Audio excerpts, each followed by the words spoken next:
इस वीडियो में बात करेंगे पॉलीकैब के स्टॉक के बारे में। इस स्टॉक में एक न्यूज़ आई थी, तब से ये स्टॉक गिर रहा है और रुकने का नाम नहीं ले रहा है। तो क्या न्यूज़ थी? इसमें क्या करना चाहिए? जो लोग बहुत ऊपर की लेवल्स पे फंस गए हैं, उन्होंने क्या करना चाहिए? जो इसमें बाय करना चाहते हैं, वो लोग क्या करें? होल्ड करें कि सेल करें? ये सब चीज़ें इस वीडियो में बताने वाला हूँ, तो इस वीडियो को लास्ट तक जरूर देखिएगा। तो न्यूज़ ऐसी थी कि ये स्टॉक में इनकम टैक्स डिपार्टमेंट ने रेड की थी और एलिगेशंस लगाए थे। एलिगेशंस क्या थे? तो unaccounted sales of rupees amounting 1000 rupees. और दूसरा एलिगेशन ये था कि 400 crore cash payment to one of it distributors. मतलब इन्होंने क्या किया है, टैक्स सेव करने के लिए 1000 करोड़ का जो सेल्स था वो उन्होंने बुक्स ऑफ अकाउंट में दिखाया ही नहीं।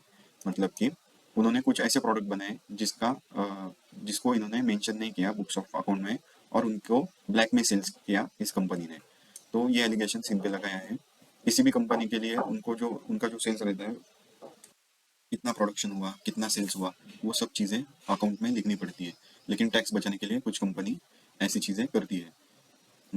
तो पॉलीकैब ने स्टार्टिंग में इस चीज़ को डिनाई किया था कि इनको ऐसी कोई नोटिस आईटी डिपार्टमेंट से नहीं मिली थी।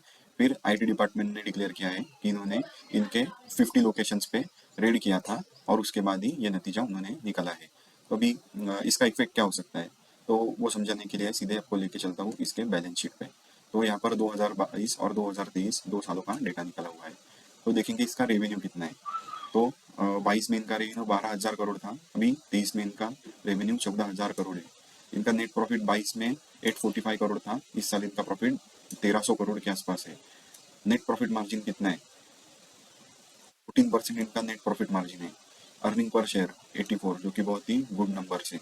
डेट टू इक्विटी रेशो, मतलब कंपनी के ऊपर कर्जा कितना है, तो ये रेशो पहले 0.3 था, अभी ये 0.4 है। मतलब कि कंपनी के ऊपर कर्जा जो है वो ना के बराबर है। और रिजर्व सरप्लस, ये इंडिकेशन होता है कि कंपनी के पास फ्यूचर इंश्योरेंसेस के लिए कैश कितनी है। तो 6,500 करोड़ की कैश कंपनी लेके बैठी है। तो अभी जो न्यूज़ आई, उसका इफेक्ट क्या होने वाला है वो देखते हैं। तो न्यूज़ के हिसाब से इन पे 1,000 करोड़ का अनअकाउंटेड सेल्स का इन पे एलिगेशन लगाया हुआ है। तो मतलब इन्होंने इसके ऊपर का जो टैक्स बचा है, अभी देखते हैं मैक्सिमम इसके ऊपर कितना टैक्स लग सकता है। तो 1,000 करोड़, मतलब इनका प्रॉफिट मार्जिन है 15%। मतलब यहाँ पे 150-200 करोड़ इनका प्रॉफिट, और उसके ऊपर टैक्स मतलब 50-60 करोड़ के आसपास इन्होंने टैक्स सेव किया है। तो इनको मैक्सिमम क्या हो सकता है? अभी मैं कुछ आईटी डिपार्टमेंट के बारे में जानता नहीं कि वो फाइन्स कैसे लगाते हैं और इसके लिए क्या होता है। अपन मैक्स टू मैक्स पकड़ लेते हैं कि ये 60,000 का टैक्स इन्होंने सेव किया है, तो उनको इंटू 2 कितना फाइन लगेगा एज्यूम कर लेते हैं। मुझे फिक्स पता नहीं, लेकिन पकड़ लेते हैं, मतलब 120 करोड़ इतना फाइन ये कंपनी इनके नेट प्रॉफिट में से या रिजर्व सरप्लस में 2 मिनट में इनकम टैक्स डिपार्टमेंट को पे कर सकती है। तो अभी सबसे पहले क्या होगा, तो इनके ऊपर केस होगा, और ये केस 1 या 2 दिन में खत्म होने वाला नहीं। ये केस लंबे अवधि तक चलने वाला है, और उसके बाद रिजल्ट आएगा। और एक बात आपको सबसे पहले बता दूं कि इनके बहुत बहुत ही प्रोफेशनल लॉयर्स रहते हैं, लॉयर्स की टीम रहती है। वो कुछ भी करके पॉलीकैब को इस एलिगेशन से जरूर बाहर निकालेंगे।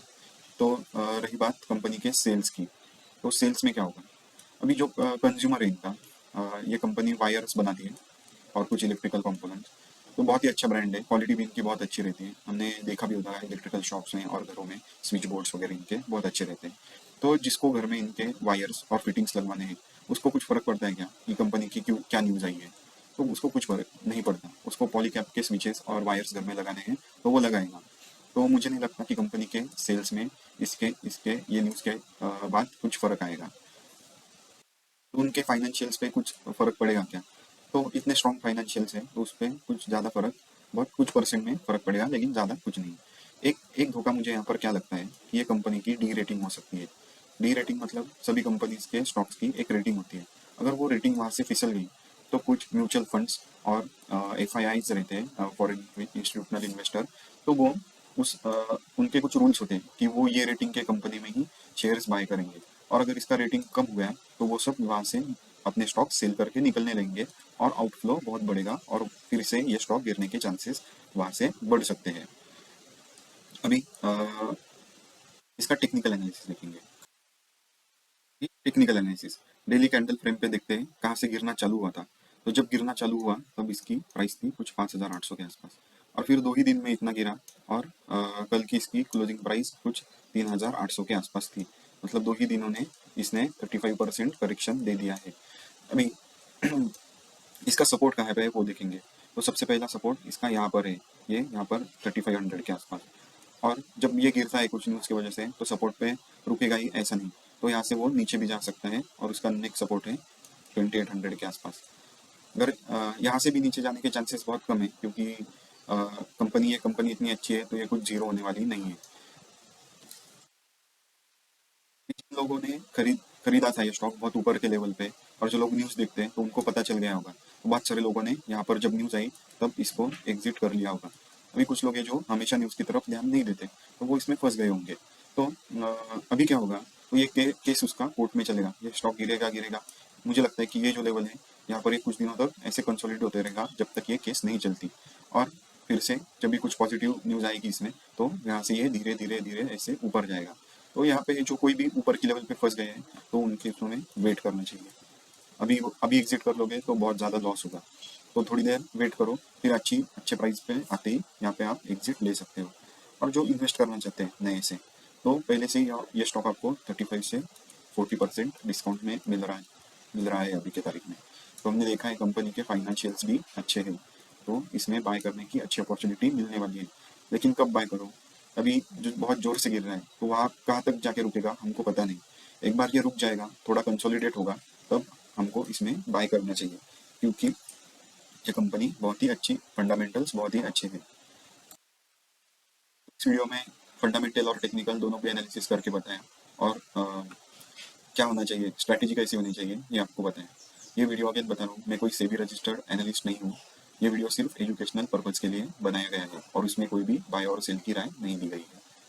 आपको वीडियो अच्छा लगा होगा तो चैनल को सब्सक्राइब कीजिए, वीडियो को लाइक कीजिए, और कौन से टॉपिक पे आपको वीडियो चाहिए उसको कमेंट बॉक्स में पेस्ट कीजिए। यूट्यूब पे बहुत ही ऐसे कम चैनल हैं जो आपको टेक्निकल और फंडामेंटल दोनों भी एनालिसिस एक ही वीडियो में बताएंगे। तो थैंक्स वंस अगेन।